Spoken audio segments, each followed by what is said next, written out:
सुमेरपुर का प्रदीप अपनी पढ़ाई पूरी करके शहर से गांव वापस आया। शाम को खाना खाते वक्त प्रदीप के पिता हीरालाल प्रदीप से, प्रदीप, अब तो तुम्हारी शहर की पढ़ाई भी पूरी हो गई है, आगे क्या करने का सोचा तुमने?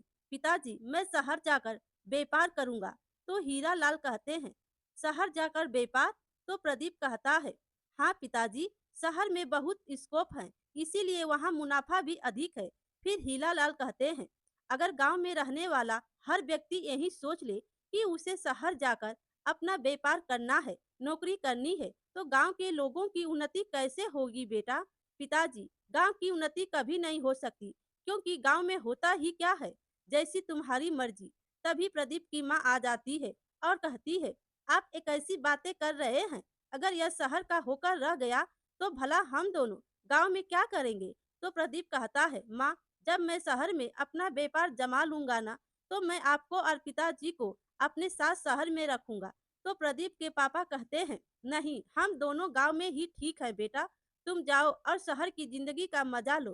फिर से प्रदीप की माँ बोली, आप कैसी बातें कर रहे हैं, एक ही बेटा है हमारा, और आप कह रहे हैं कि वह शहर में रहेगा और हम गांव?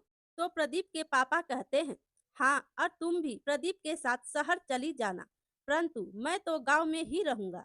प्रदीप को शहर की जिंदगी बहुत पसंद थी। बचपन में हीरालाल के साथ कई बार माँ की आंखों का इलाज करने के लिए शहर जाया करता था, और तब से शहर में रहना उसका बचपन का सपना था, जो अब पूरा होने वाला। दूसरे दिन प्रदीप अपने पिताजी से कहता है, पिताजी, मैं शहर में एक चश्मे की दुकान खोलना चाहता हूँ। आजकल लोगों को कमजोर नजर की परेशानी बहुत होती है, और इसमें अच्छा पैसा भी है। तो उसके पापा पूछते हैं, इसमें कितना पैसा लगेगा बेटा? तो प्रदीप कहता है, आपको उसकी फिक्र करने की कोई जरूरत नहीं है। आजकल सरकार व्यापार के लिए मदद करती है। मैंने अपने दोस्त से बात कर रखी है, मुझे बैंक से लोन मिल जाएगा, और मैं खुद दुकान की कमाई से थोड़ा थोड़ा पैसे लेकर बैंक की किस्त भर दिया करूंगा। तो प्रदीप के माँ कहती है, देखा, मेरा बेटा कितना समझदार है, वह तुम्हें किसी भी तरीके की तकलीफ नहीं देना चाहता। तो हीरालाल कहते हैं, हाँ, बहुत बड़ा हो गया है। फिर प्रदीप की माँ कहती है, आपकी जुबान आपके चेहरे का साथ नहीं दे रही। अरे कुछ नहीं, बस तुम्हारी ही बात सोच रहा हूँ। मेरी कौन सी बात सोच रहे हैं आप? यही कि इकलौता बेटा शहर का होकर रह जाएगा। हाँ, तो सच ही तो कह रही थी मैं। और अब सोच क्या रहे हैं? आपने ही तो उसे शहर जाकर व्यापार करने की अनुमति दी है। देखो भाग्यवान, जब उसने मन बना लिया है, तो मेरे मना करने से वह मानेगा नहीं। और इस उम्र में बच्चे के साथ जोर जबरदस्ती नहीं की जाती। प्रदीप की माँ कहती है, मुझे तो समझ नहीं आता, आपका एक तरफ उसे जाने की अनुमति दे रहे हो, दूसरी तरफ चिंता कर रहे हो। तो हीरालाल कहते हैं, अगर उसे रोका तो सारी जिंदगी उसके मन में यही रहेगा कि माँ बाप ने उसे तरक्की का रास्ता नहीं चुनने दिया। ठीक है, तो अब दुखी क्यों हो रहे हो? जाने दो बेटे को, रह लेंगे हम दोनों गांव में। जल्द ही प्रदीप शहर जाकर अपना व्यापार शुरू कर देता है। शुरुआत में तो वो हफ्ते में एक दिन गांव आया करता था, जिस दिन उसकी दुकान बंद रहती थी। परंतु धीरे धीरे उसने गांव आना लगभग बंद ही कर दिया। एक दिन प्रदीप की माँ कहती है, सुनो जी, एक माह हो गया है, प्रदीप नहीं आया, आप उसकी खोज खबर लेने जाओ ना, जाने किस हाल में होगा। अरे, मैं क्यों जाऊं? शहर रहने का शौक उसे था, मुझे नहीं। आपका तो मिजाज ही नहीं समझ आता, पत्थर के बने हो। पर क्या मैं समझती नहीं हूँ कि 4 हफ्ते से बेटा घर नहीं आया, तो आपकी भूख प्यास कम होती जा रही है? यह दिखावा किसी और के साथ करना, मेरे साथ नहीं। कल सुबह जाकर बेटे का हाल पता कर लो, आपको भी तसल्ली मिल जाएगी। दूसरे दिन हीरालाल सुबह शहर जाने के लिए जल्द ही तैयार हो जाता है। बेटे के लिए ज्यादा सामान मत देना, मैं बोझ नहीं उठाकर जाऊंगा। हाँ, क्या उसके लिए कुछ सामान भी भेजना था? मैं तो कुछ नहीं रखा, तुम कैसी हो, न जाने वह शहर में क्या खा रहा है। और तुमसे इतना भी नहीं हुआ कि उसके लिए कुछ घर का बना दो? मैं जानती हूँ आप सिर्फ दिखाने के लिए पत्थर दिल बनते हो, ऐसा कुछ नहीं है। जब वो आता है तो तुम उसके लिए कुछ देती हो ना? हाँ, मैं देती हूँ, पता है मुझे। थैला तैयार है, मैंने उसकी पसंद के मीठे और नमकीन बनाकर रख दिए हैं और आप दोनों के लिए पूरी सब्जी भी है, दोनों बाप बेटे बैठकर खा लेना। और सुनो, कल ही वापस आ जाना। पता चले बेटे के प्यार में रुक गए। मुझे क्या करना है वहाँ रुक कर, मैं तो आज ही वापस आ जाऊंगा। हाँ अच्छा ठीक है, आज ही आ जाना। आपके एक जोड़े कपड़े रख दिए हैं, अगर रुकना ही पड़ गया तो कम से कम साफ कपड़े तो होंगे। तो हीरा लाल कहते हैं, थैला उसको दूंगा और हाल चाल पूछकर वापस आ जाऊंगा। हाँ हाँ मुझे पता है, अब देर मत करो। हीरा लाल शहर पहुंचता है और देखता है कि प्रदीप की दुकान पर ताला बंद है। तो हीरा लाल कहते हैं, अब तक दुकान नहीं खोली, भला यह क्या व्यापार करेगा। व्यापार का मतलब होता है सुबह समय से दुकान खोलना। ग्राहक टूट जाते हैं। हीरा लाल प्रदीप के कमरे पर जाता है, वहां भी ताला बंद होता है। वो पड़ोस के घर में घंटी बजाता है। अंदर से प्रदीप के पड़ोसी गुप्ता जी बाहर आते हैं। जी कहिए, किससे मिलना है आपको। तो हीरा लाल कहते हैं, माफ कीजिएगा, मैं सामने रहने वाले प्रदीप का पिता हूँ। नमस्कार भाई साहब, अंदर आइए। प्रदीप तो दुकान पर होगा। तो प्रदीप के पिताजी कहते हैं, दुकान पर तो ताला लगा हुआ है। तो गुप्ता जी कहते हैं, अच्छा चलिए कोई बात नहीं, कहीं गया होगा। इतना बोलकर गुप्ता जी प्रदीप के पिताजी को अपने घर के अंदर ले जाते हैं। फिर हीरा लाल जी घर में बैठकर कहते हैं, आपका बहुत बहुत शुक्रिया, पर प्रदीप का फोन भी नहीं लग रहा है। तो गुप्ता जी कहते हैं, कोई बात नहीं, आप बैठिए, बड़ा ही मिलनसार लड़का है आपका। हमारे घर में तो हमारे पूरे परिवार और यहाँ तक के रिश्तेदारों का भी चश्मा उसी की दुकान से बनता है।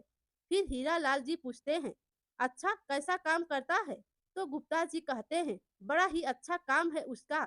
और हाँ देखिए, मेरा चश्मा जब से बनाया है, अगर कभी ढीला भी होता है तो उससे ठीक करवा लेता हूँ। वह मुझसे पैसे भी नहीं लेता। तभी प्रदीप के दरवाजे पर कुछ आहट महसूस होती है। हीरा लाल उठकर बाहर देखते हैं और वहां जाते हैं। प्रदीप, कहाँ गए थे तुम, और अब तक दुकान क्यों नहीं खोली। अरे पिताजी, आप यहाँ कैसे आ गए। तुमने गांव आना छोड़ दिया तो क्या हम तो शहर आ सकते हैं। जी पिताजी। फिर हीरा लाल कहते हैं, वह अब रहने दो, कुछ भी कहने की जरूरत नहीं है। तुम्हारी माँ बेचैन हो रही थी, इसीलिए तुम्हारा हाल लेने के लिए मुझे भेजा है। इस तरह दुकान कौन चलाता है, 12 बजे को आए और तुम अभी घर पर हो।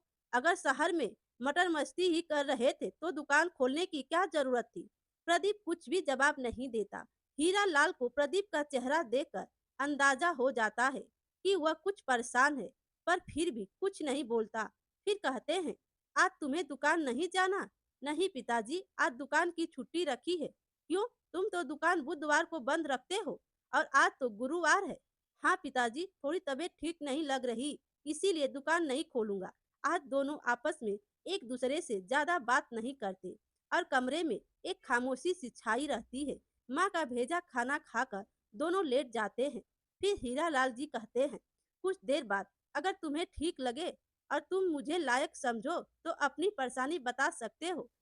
मैं तुम शहर वालों जैसा बुद्धिमान तो नहीं हूँ। अब कोई परेशानी नहीं है पिताजी, सब ठीक है। दुकान भी अच्छी चल रही है।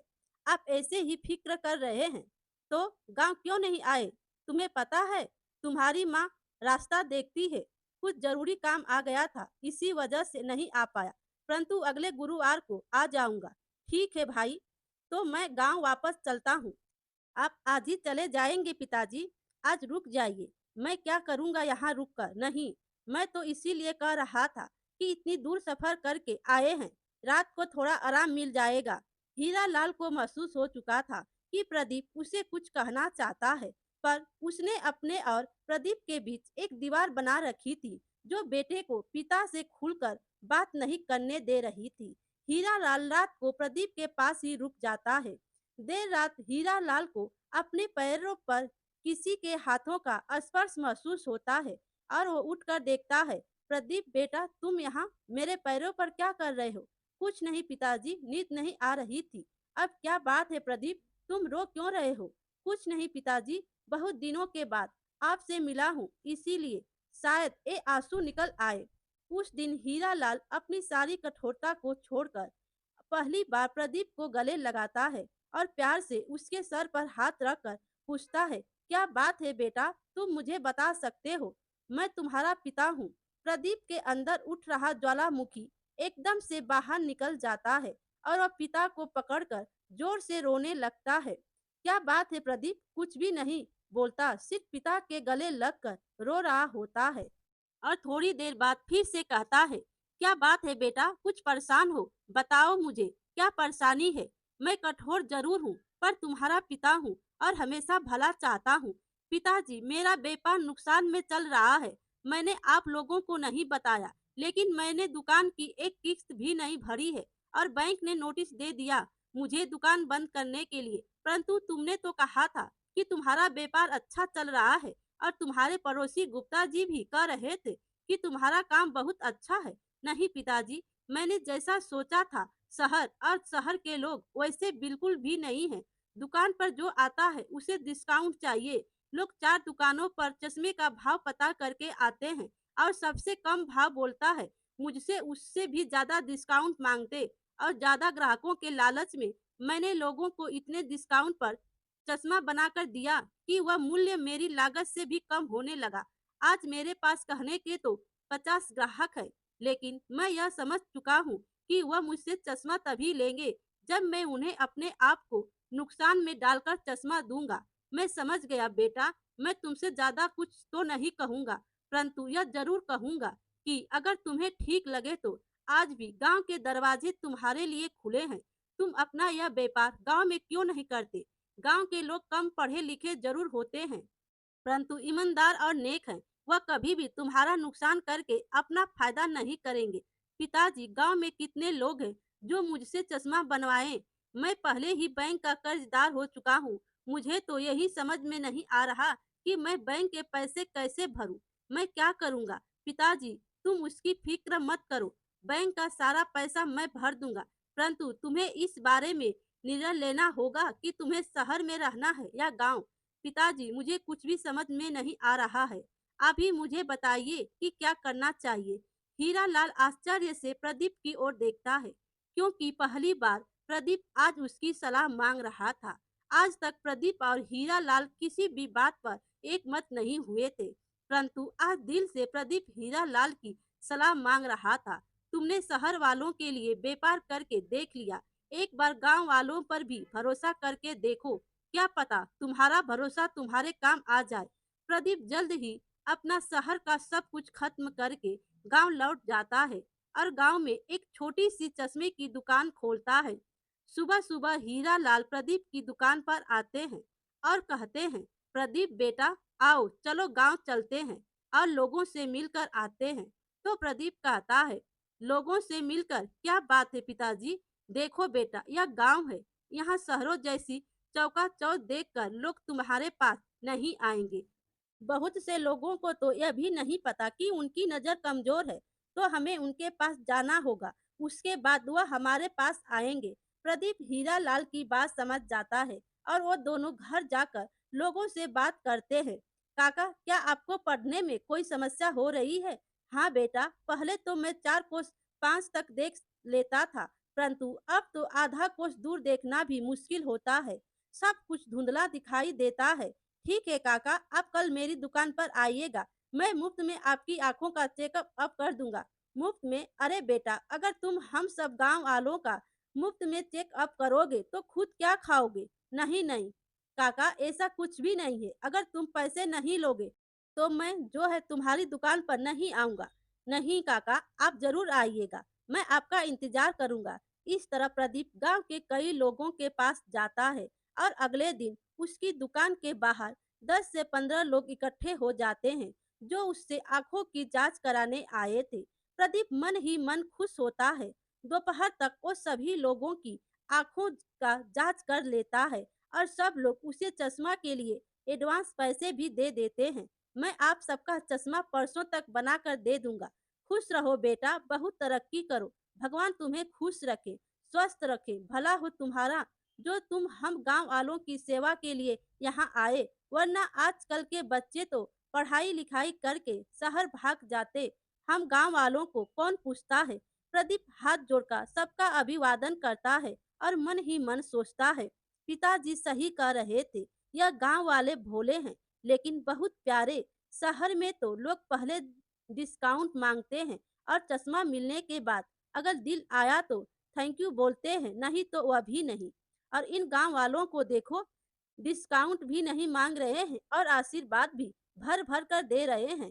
प्रदीप 2-3 दिनों में सबके चश्मे बनाकर दे देता है और सब बड़े खुश होते हैं। गांव के मुखिया जी हीरा लाल से, अरे भाई हीरा लाल, प्रदीप ने तो बड़ा ही अच्छा काम किया जो गांव में दुकान खोल दी। अब हम लोगों को चश्मे के नंबर के लिए शहर जाने की जरूरत नहीं पड़ेगी। हीरा लाल खुशी से फूला नहीं समाता। रात के खाने वक्त प्रदीप पिता से, पिताजी मुझे माफ कर दीजिए। किस बात की माफी मांग रहे हो प्रदीप? पिताजी, मैंने आपकी बात कभी नहीं सुनी, शायद इसीलिए जीवन में आगे नहीं बढ़ पाया, और आज पहली बार आपकी सलाह मानकर मैंने जो काम किया उसमें मुझे 2-4 दिनों में ही तरक्की मिलनी शुरू हो गई। बेटा, अगर हर इंसान यही सोच ले कि उसे शहर में ही रहना है तो गांव की तरक्की कैसे होगी? युवक गांव को पिछड़ा बोलते हैं, लेकिन किसी ने इस पिछड़े गांव को आगे ले जाने की कोशिश तो नहीं। पिताजी, मैं आपसे वादा करता हूँ कि मैं गांव में ही रहकर गांव वालों की सेवा करूंगा। फिर हीरा लाल कहते हैं, और मैं तुमसे वादा करता हूँ कि यह गांव वाले तुम्हें कभी निराश नहीं करेंगे। तभी घर के दरवाजे पर एक बूढ़ी काकी आती है। हीरा, कहाँ हो तुम? अरे, यह तो बूढ़ी काकी की आवाज है। पिताजी, आप बैठिए, मैं देखता हूँ। काकी, अंदर आइए। मुझे तो मुखिया ने बोला कि तुम्हारे बेटे ने दुकान खोली है। मैं प्रदीप हूँ काकी। पिताजी खाना खा रहे हैं। अच्छा हुआ जो तुम ही मिल गए। क्या आपको पढ़ने में दिक्कत हो रही है? हाँ बेटा, पढ़ तो नहीं पाती, यही सबसे बड़ी मुश्किल है। आप कल दुकान पर आ जाइएगा, मैं आपकी आंखों की जांच कर दूंगा। ठीक है, मैं कल दुकान पर। बूढ़ी काकी आती है और प्रदीप उनकी आंखों का टेस्ट शुरू करता है। अच्छा लिखे हुए बोर्ड की तरफ उंगली दिखाता हुआ, काकी आप सामने देखकर इसे पढ़िए। काकी थोड़ी देर तक ध्यान से देखती रही। नहीं बेटा, नहीं पढ़ा जा रहा। अब पढ़ने की कोशिश कीजिए। इस बार भी नहीं पढ़ा जा रहा बेटा। अब देखिए, बड़े अक्षर पढ़े जा रहे हैं क्या? नहीं बेटा, अभी भी कुछ पढ़ा नहीं जा रहा। धीरे धीरे प्रदीप दुकान में रखे सारे लेंस काकी पर ट्राई कर लेता है, लेकिन काकी का एक ही जवाब होता है कि कुछ भी नहीं पढ़ा जा रहा। काकी, आप कल आइएगा, मैं आपकी आंखों की जांच कल करूंगा। कल पक्का मैं पढ़ पाऊंगी ना बेटा? जरूर काकी, आप फिक्र मत कीजिए। प्रदीप शहर जाकर कुछ और बेहतरीन क्वालिटी के लेंस खरीद कर लाता है। दूसरे दिन काकी फिर से दुकान पर आती है और प्रदीप फिर से एक एक करके सारे लेंस बदलकर आंखों की जांच शुरू कर देता है। एक लेंस लगाकर, काकी अब कुछ पढ़ा जा रहा है? नहीं बेटा, आज भी कुछ नहीं पढ़ा जा रहा है। प्रदीप दूसरे लेंस को लगाता है। काकी, जो ऊपर सबसे बड़ा अक्षर लिखा है उसे पढ़ने की कोशिश कीजिए। नहीं बेटा, वह भी पढ़ा नहीं जा रहा है। दोपहर होने को थी और यह सिलसिला चालू था। काकी, मुझे माफ करिए, मेरी दुकान में ऐसा कोई लेंस नहीं जिससे आप साफ साफ पढ़ सके। अब आपको शायद शहर के डॉक्टर को ही दिखाना होगा। प्रदीप को हताश और परेशान देखकर काकी बोली, कोई बात नहीं बेटा, तू अपना दिल छोटा ना कर। इतने साल स्कूल में मास्टर मुझे नहीं पढ़ना सिखा पाया तो तेरा यह चश्मा एक दिन में क्या ही सिखाएगा? काकी की बात सुनकर प्रदीप ने अपना माथा पकड़ लिया। काकी, मतलब आपको पढ़ना नहीं आता? अगर आता बेटा तो तेरे पास चश्मा लेने क्यों आती? प्रदीप हंसता हुआ काकी को दुकान से विदा कर देता है और इस तरह भोले भाले गांव वालों के साथ प्रदीप खुशी से अपने चश्मे की दुकान चलाता है। और धीरे धीरे प्रदीप के पास आसपास गांव वाले भी आने लगते हैं। मेरे प्यारे दोस्तों, कहानी अच्छी लगी हो तो लाइक कीजिए और अपने दोस्तों में भी शेयर कीजिए, और चैनल पर नए हो तो चैनल को सब्सक्राइब कीजिए। Thank you.